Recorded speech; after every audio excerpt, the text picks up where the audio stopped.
last of the non-con games, plus a little calm before the storm. Merry Christmas, everybody.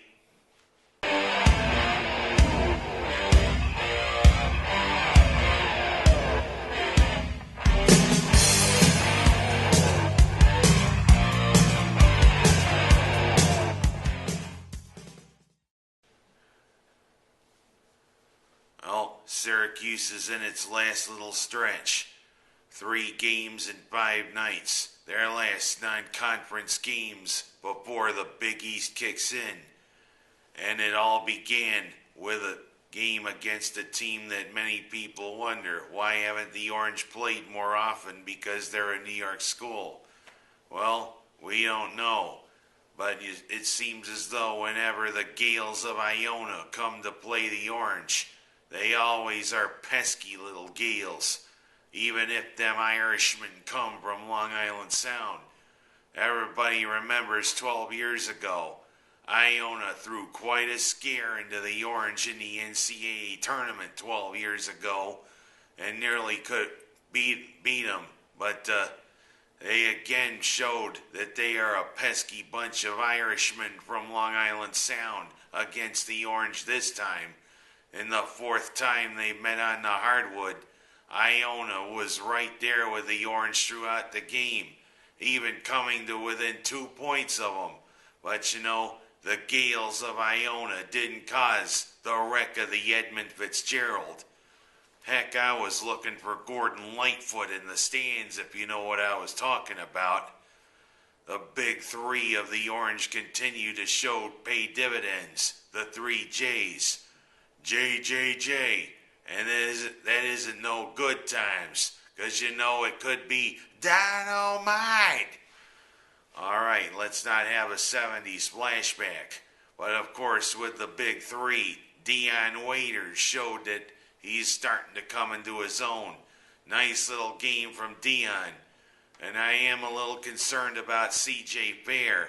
They say he hurt his ankle and he might be unavailable for tonight's game. But we'll see about that. Heck, there was even a Fab Mello sighting. Fab Mello scoring a basket. Bless his heart. But you know, he still has got a way to go. In my mind, he's not a one-and-done recruit. He's still got some work to do, folks. And Big East is just around the corner. And heck, there was even a Bay Musakita sighting. Of course, he had to foul out of the game.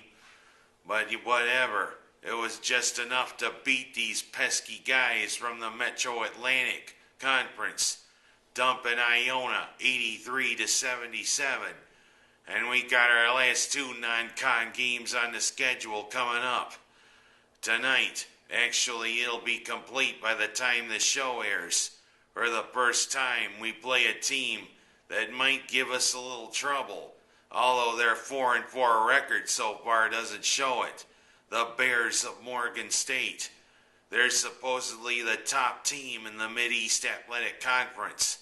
And you know how some of those little conferences' best teams can be. They can give the big teams quite a headache, especially in the NCAA tournament. You know how I love to sometimes see the little guys beat the big guys, but if it's the Orange, then I throw a fit. Let's see how this bunch of Bears does. But I don't think there'll be any match for the Orange.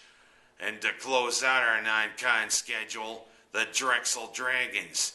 As I said last week, one of 6 Division I teams from the city of brotherly love. You gotta wonder if there's gonna be a conference for them, but I don't think so. Villanova's in the Big East to stay, and stay it's gonna be. How I love it whenever the Orange and the Wildcats meet on the hard court. And hopefully in the future, Villanova might take its elite FCS football team up to Division I to play the Orange on the gridiron. Because I think the Orange and the Wildcats have had a pretty decent showing in the past against each other in the gridiron. But we'll see. But it's the little appetizer before Big East kicks in. And after Christmas, It's all Big East from here till March. And let's take a look at another little thing. ESPN has had a little simulation thing with the Pinstripe Bowl. And all the simulations they run, they say Syracuse wins 62% of the time. But of course, that's just a computer.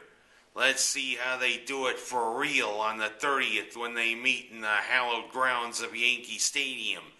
I can't wait. And while I'm on the subject of the team, Syracuse has picked up a big-time recruit. Heck, he's probably the best two-way quarterback Syracuse has had come to the Orange since Donovan McNabb, Ashton Broyles, who led Rush-Henrietta to the state title. And he's gotten many offers. He decided to stay home and go with Doug Marrone in the Orange. Let's hope this guy can broil and fry and grill his opponents when he takes the field for the Orange. Kinda makes you anxious for next year, don't it? I'm Ken Haas. That's my story. And Merry Christmas.